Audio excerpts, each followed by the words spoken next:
writing for a share of the profit. Are there...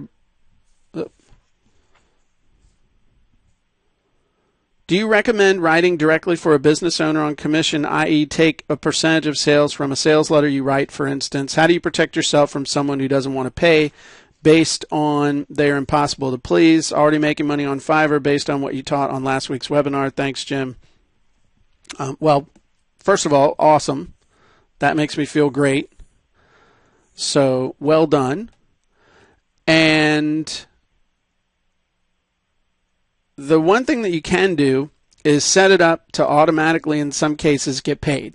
So, for example, on ClickBank, you can set it up. I mean, they can set it up in their account to pay a specific percentage on a specific product. So if you wrote a sale, let's say you wrote a sales letter for somebody and they paid you $1,000, plus they said they would pay you 2% of what they made, what the sales letter brought in. And then what they can do is literally set it up so that every time a sale is made on that, it will pay you 2% to your ClickBank account. So there are ways to do it. Do I recommend doing that? In theory, it sounds great. In practice and reality, it rarely ever works out at any level that I've ever seen. I've seen people get paid $10,000 for a sales letter, and then they're supposed to get 5 to 10, 15%. They get their upfront money, and miraculously, the back-end money, just for whatever reason, never appears. So I would actually, again, not recommend it because I've never seen it work. On the how do you protect yourself from someone who doesn't want to pay based on they're impossible to please, that's why you have a situation where you are protected by the site that you're doing the work through.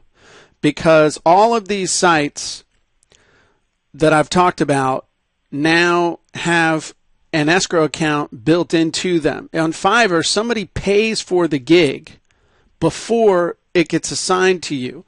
So somebody pays their $5 plus upsells or whatever, and you know the money's there. They can't not pay it because it's already been paid, and it will get released to you once, quote unquote, it's been delivered.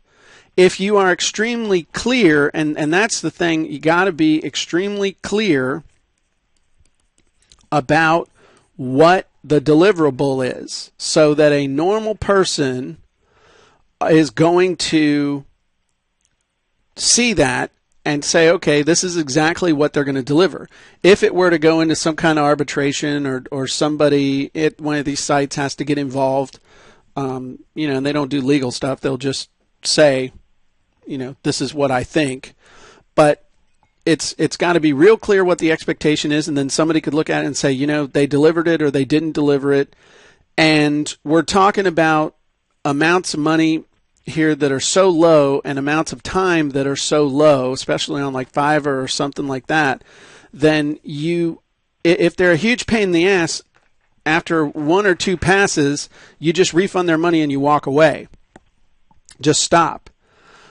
When we're talking about things like writing a book or an ebook, you want to have milestones along the way so that somebody couldn't get to the end and say, this thing sucks, I'm an ogre, someone needs to come to my house and burn dog poop on my front yard. You'd never get to that point. You catch it here on milestone number 1, and you know whether you're going to be able to work with them or not. So you just got to be careful. This is where having relationships with people comes in handy, and you start small and build with people. But the biggest thing is just really clear on what the expectations are supposed to be. So if you need some help with your writing, 2 resources that I mentioned before, How to Write and Publish Your Own Ebook in as little as 7 days, version 2.0.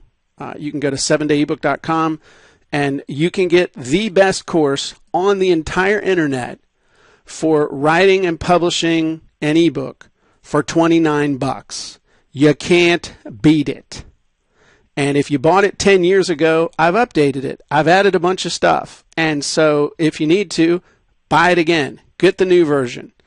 And turn words into traffic for the article writing education part. You go to turnwordsintotraffic.com. This will teach you how to write a kick-ass article, but I will just admit freely right up front that the stuff about promoting articles is somewhat dated in some spots. So I'm Jim Edwards. I hope you enjoyed this.